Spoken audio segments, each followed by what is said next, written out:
Welcome inside Veterans Field, where the Hyannis Harbor Hawks have drawn a tie after 5 innings of play with the Chatham Anglers due to the fog here at Veterans Field. Hi everybody, welcome into Hawk Talk. Lyle Goldstein joined alongside Chris Lucy and Robert Marcello. And Rob, I'll start with you. Houston Roth gets the start tonight for the second time this summer, and he got off to a little bit of a rocky start in the first. That potent Chatham offense really getting on the board quickly against them. Well, if he did, I think he got a little behind the counts, really kind of missed some spots. But then after that, he pitched very well. And then, Chris, down 3-0, we've seen the Harbor Hawks get themselves into some holes early on in this season. But unlike some of these other games, they fought their way back and they tied it up at 3.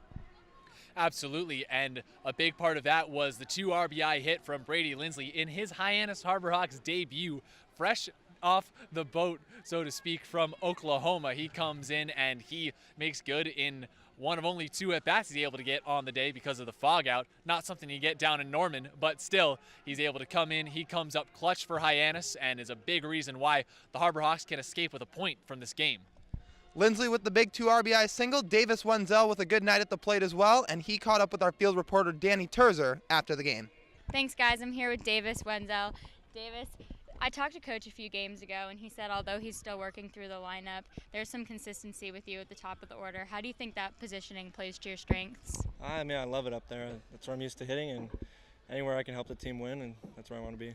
You've drawn 9 walks so far this season. How are you staying patient at the plate? Just swinging at good pitches and letting the bad ones go. That's how I hit. One of those walks was from earlier tonight against teammate at Baylor, Bradford. What was it like taking pitches from him? It's always fun. I've seen him a bunch, so I knew he wasn't going to come at me with a whole ton of fastballs, but he was throwing his changeup and it just kept leaking out of the zone, so let him walk me. Thanks, Davis. Yep. Thanks so much, Dani. So, guys, the Commodores coming into town, into McKeon Park tomorrow against the Hyannis Harbor Hawks. Hyannis dropped that first game to him by a score of 5-4 in the opener back last Tuesday. So, Rob, I'll ask you, what's the key to turning it around against the Commodores, who sit at last place in the Western Division?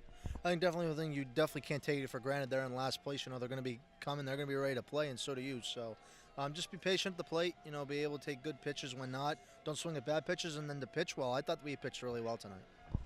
We know Falmouth has a very, very high talented offense. They can swing the bats like we saw in Tuesday's game, I should say, when they won 10-4. So, Chris, I'll ask you as well. Keys to tomorrow.